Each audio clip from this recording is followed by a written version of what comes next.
Welcome to Make Your Money Matter with Brad Barrett, the show that aims to change the way you think about wealth management. Brad is a certified financial advisor, established radio host, and author of Retire Right. He is a managing director and partner at One Capital Management, an SEC-registered investment advisory firm managing over $4 billion for clients across the nation. Brad and his team are dedicated to helping clients protect and preserve their assets so they can reach their investment and retirement goals. And now, your host of Make Your Money Matter, Brad Barrett.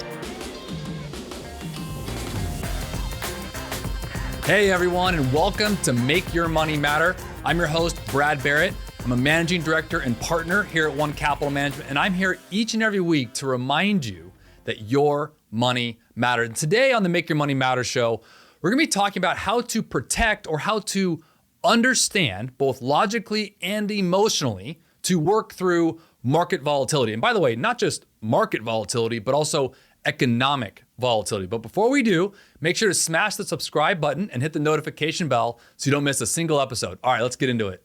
So if the recent stock market swings and the volatility and this downturn we've been experiencing so far in 2022 has left you a little anxious and nervous, we've been talking a lot about it with our clients here at One Capital and on the Make Your Money Matter show here. If you've been watching the previous few episodes, we've been talking a lot about market volatility. But this week's episode about how to protect your investments, or said differently, what to look at during market volatility and during market downturns, was actually largely inspired by a conversation, believe it or not, I had with my 6-year-old son, Brooks. He's actually 6.5. He tells me every day, right now his birthday's in December.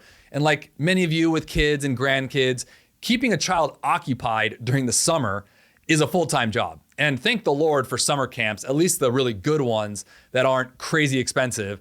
And through camps and other items we've been doing with Brooks and with our daughter, Kate, he gets grouped in these camps with certain age groups. So he was a kindergartner and he's going into first grade. And in these summer times, our kids, they start knowing and playing and understanding their next peers and their friends. And so the other day, he comes home from camp and we were having this conversation that night. We were eating some dinner and he was opening up to us and talking to us about first grade. And this is the first time really Veronica, my wife, and I were really understanding and hearing from him, which I thought was really cool. And so we're trying to honor the conversation. And what I realized from that, what came from that conversation, dawned on me.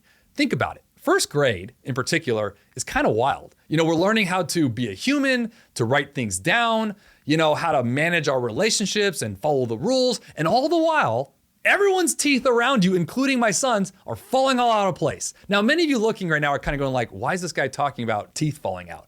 And I know many of us who are growing up know that's a fact of life, but when you're 6 years old, you don't realize it. You're going, okay, I have to do all this stuff, but my teeth are falling out. So we have all of these things happening all the time. And it's funny, right? In first grade, and Brooks is sharing this while also mixing and mashing his words. So we're trying to piece it all together. And 6-year-olds' conversations aren't exactly the most coherent. So as we're trying to tag the pieces together in this emotional discussion, he's trying to have about what his fears are about what's going on, both within his body with his teeth falling everywhere, as well as everything that's going on with the camp and with life. And it's an interesting dichotomy of trying to understand what first grade is gonna be like for him because it's no longer kindergarten or preschool. And I told Veronica that night, I'm like, the same emotions that many of us adults have when it comes to things we once had secured and in place are now changing. And not only changing, it's like the thing going from kindergarten to first grade for us, is like going into a new season of life or having a child or selling a house or maybe moving houses or paying a house off, maybe putting kids through college, like all of these different things that are going on, but doing all of those things while also, in my son's case, your teeth are falling out. I mean, you're going into first grade, or for somewhat seemingly like the floor is falling out from under us, kind of feels like where the market's at right now. So I want to talk a little bit about that. And this was born from a conversation with my 6-year-old about him going from kindergarten to first grade and losing all his teeth and discussing the idea of protection around your investments of a market downturn. So we're going to go through a couple things. And in kicking this conversation off for today's show, I want to talk about some questions that I think many of you watching and listening right now are probably thinking about, maybe talking with your advisor about, hopefully. But these are some questions that I've noticed coming up pretty regularly over the past 6 or 7 months within clients. They're going, Brad, how do we adjust our investment or retirement plan during these unpredictable times? Many of you might be thinking about the same thing. We're going to talk about that today. Another one is, how do we deal with uncertain times? Like, just in general, how do we deal with those? Like, what are we supposed to be thinking? And I'm going to talk a lot about that in my third topic I'm going to mention today, around some of the things I've experienced over 20 years of being an advisor. I'm going to hit on that second question. And then the other one that's been coming up is the overall market going to be like this forever? Is it going to be like this for at least the next 3, 6, 9, 12, 18 months? Is it going to be this seesaw? And I want to start off by saying something very openly. We fear, people, you and I, human beings, we fear being heavily influenced by events beyond our control. Like, that's just psychology 101, right? We don't like what we don't understand. We don't like what we cannot control. So, in order to start this conversation off, when you talk about portfolio management, in particular around money of the items you cannot control, we need to develop, and you should be developing, a strategy, an investment portfolio, and ultimately a financial plan that focuses on the things you can control while protecting the things that you cannot control. I think that's really a paramount beginning point when you talk about how to protect and manage through a market downturn. And the first thing I want to focus on is that last part I just mentioned, risk. Defining your risk. When someone comes into my office, calls in from the radio show, calls in from our Make Your Money Matter show, or a prospective client or referral, one of the main things that comes up is understanding their fear. We all have a healthy fear of life. That's what keeps us alive, right? But when it comes to the market, we kind of blankly just say, I don't like the market. And we typically don't like, as I mentioned before, what we don't understand. A great case in point, a social studies item to look at is, when's the last time you went to a party by yourself and enjoyed yourself? You don't know anybody, you walk in, it's kind of awkward and weird. No one actually enjoys that, right? Because we don't understand who's there. We don't have things predicted. We haven't been there before. It's not familiar. And so a lot of those emotions kick up around our money. So focusing on your risk matters a lot when you have this whole conversation about how to protect and manage through a market downturn. Because one of the things we actually can control is the level of risk we have in a portfolio. So let me start off with this and defining risk. And each one of us should do that, as I mentioned. When you talk about risk, when someone comes in and say, I don't want to be too risky, or I'm risk adverse. Okay, well, what kind of risk? Because there's more than just market risk. There's interest rate risk, there's credit risk, there is business cycle risk, there's economic risk, political, geopolitical risk, inflation risk. I mean, there's a lot of different risks out there. Defining your own risk and what actually is keeping you up at night matters a lot to how you build your portfolio, how you are defining your goals and objectives as it relates to your investments, whether that's in your IRA, your 401k, a trust account, a brokerage account, an individual or joint account. Doesn't really matter in that regard, but defining your risk and how you manage your assets matters for your why. Because why you do what you do with your money matters a whole ton in terms of how you are growing it. Risk 30 years ago meant opportunity to many. Risk nowadays means fear. Why? Large part of that has to do with media. We, in the past 30 or 40 years in particular, have had more information come at us every day, whereas before it was not as readily available. And I related to this, two main asset classes that many of us have, real estate and investments.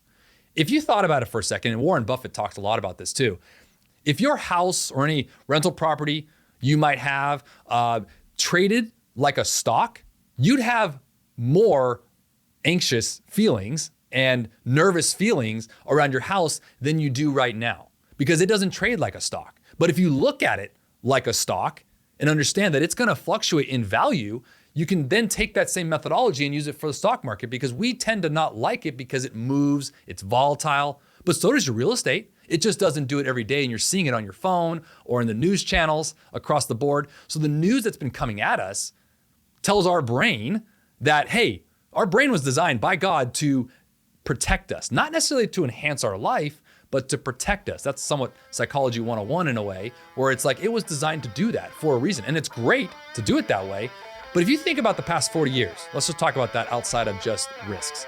Stay connected. Get frequent updates on the show.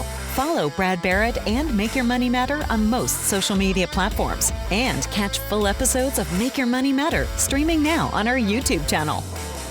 To schedule your no-obligation appointment, go to onecapital.com or call 805-410-5454. What has happened in the past 40 years? We've gone through 6 recessions, 5 bear markets, 41 federal rate hikes, a dot-com bubble, Black Monday in the 80s, 2 50% stock market crashes. We've gone through 12 plus US involved wars, a global pandemic. We've had impeached presidents, the great financial crisis of '08. That was all in 40 years.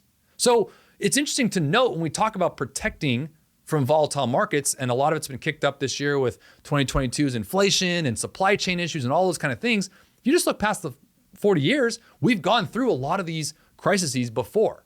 Now, one thing that wasn't on that list that's interesting is inflation, something we talk heavily about here, and why we need to look at that over the next 5 or 10 years in particular, because that's going to matter for any of those clients that are feeling really anxious about investing and in their 401k and in their IRA.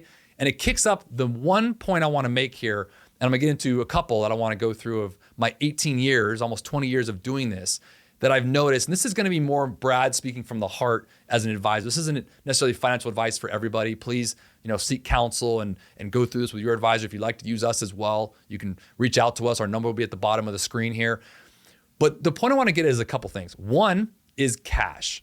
I think more often than not, when we have volatile markets or a market downturn, our brain, again, which is designed to protect us, not enhance our life necessarily, but to protect us, wants us to go to cash. It says, okay, well, just get out. Well, here's what I have to say about that. If you go to cash, you have to be smart twice. You have to know when to get out and know when to get back in. And the last thing you want to do is sit on the sidelines. Now, I know you hear me say this pretty much every week, and Veronica, my wife, thinks it's going to be on my headstone. I say it so much. She tells me that pretty much weekly. But it's not about timing the market, but time in the market. So it's not necessarily about market timing and trying to say, okay, I'm just going to sit on the sidelines until this administration's out and the next one comes in, or until China opens back up because they have a zero COVID policy right now, or whatever it might be. We need to make sure that we understand the plan and stick with discipline and discernment and really find good management. Because finding, and I relate this a lot to financial advisors and good investment managers, is a lot like a Sherpa, someone who's will help you navigate the crazy terrain in a place like the Himalayas, but they've been around and they've been experienced and they know what's around the corner. Like, no one has a crystal ball, neither do we, but we can forecast and look out and protect because we've gone down these roads before. And you're going to design your road. You're going to design your goal and your destination, because a lot of times when I meet with clients, I'll ask them a simple question that many can't answer. Why? Why are you investing this way? Well, I like this company, or I like that stock, or, I own this, so I figured it's probably got to be a good investment, right? But that's not really the why. Why are you investing? Why are you taking on that specific risk within that investment? There's a reason for it. And we got to dig into that and really make sure that that's what we want long-term, because it does matter when we focus on those things. So when you talk about cash, the point number one I want to make is, focusing on cash and our brain telling us, hey, we need to move to cash because, markets are volatile, that may not be the right move. And arguably, if you look at the last 20, 30, 40 years, it really wasn't, because you look at that same time period, the markets have been up. We just got to get through the thick. We don't want to lose the forest through the trees, right? Number two, I'll bring up is something I've experienced is you want to make sure you review your asset allocation. Like, you want to make sure you understand what's in your portfolio with your advisor, at least semi-annually, if not at least annually, because what you set as a course and what the advisor is doing and the investments are in there and how they're managing it matters. Making sure they're being rebalanced, making sure they're being actively traded. So when you see things go down, volatility in this market downturn can be a really good friend to you if you know what you're looking at and you know what you're looking for. I relate it like this. It's a bad analogy. I've used it before, but it's like a car. Every one of us typically has a car. You look at a windshield or the paint, oh, the windshield's cracked, the paint's rusted, the tires are bent, but it still runs. People will look at it and say, oh, I don't want that car. That car's dead. For us, what we care about is the fundamentals of a company. We're going to be the ones looking under the hood and saying, hey, look, this engine still is good. Yeah, it's got some dents, it's got some scratches. We got to fix that. It's the same way we relate what's going on in the economy. We have some headwind. We have inflation risk. We definitely have a recession kind of looming in a way, depending on what happens here with the Fed. We have interest rates rising, which is going to kind of curtail the growth of the economy. But that's not going to be forever. And we understand it's what we can buy in those time periods because opportunity exists. You just got to be able to find it. So number two is reviewing your asset allocation pretty consistently with your advisor. You really want to make sure you focus on that. And three, and I talk about this a lot, getting back to the psychology of money, is you don't want to make decisions based solely and mostly on emotions. It can be an easy trap for us to fall into when we feel our brain tells us that our financial future is at risk. And I think many of you, and why I wanted to write this show today, really are feeling that. And my son, as I mentioned earlier in the show, was feeling that too. Now, he's trying to control his life, show up to camp, enjoy himself, learn all the things he has to learn. And all the while, him and all his buddies, their teeth are just falling out. Like, it's a crazy phenomenon that we all take for granted because we've gone through it as adults. But he's like, why is this happening, Daddy? He's not understanding it. And so it was a lighthearted conversation. And I think if we bring that into our world, we had this plan coming into 2022, right? We had everything coming from 2020, 2021. We thought that was all behind us. But now we're getting hit with recession discussions. We're getting hit with inverted yields, wars abroad. We're getting hit with inflation. All this stuff is hitting us. And our brain's telling us that, hey, your financial future is at risk. And you want to make sure that you, again, dive into that deeper with your advisor, with counsel, to make sure that you're not basing any investment decision, which is kind of dovetails off number one about just going to cash, just do it kind of thing.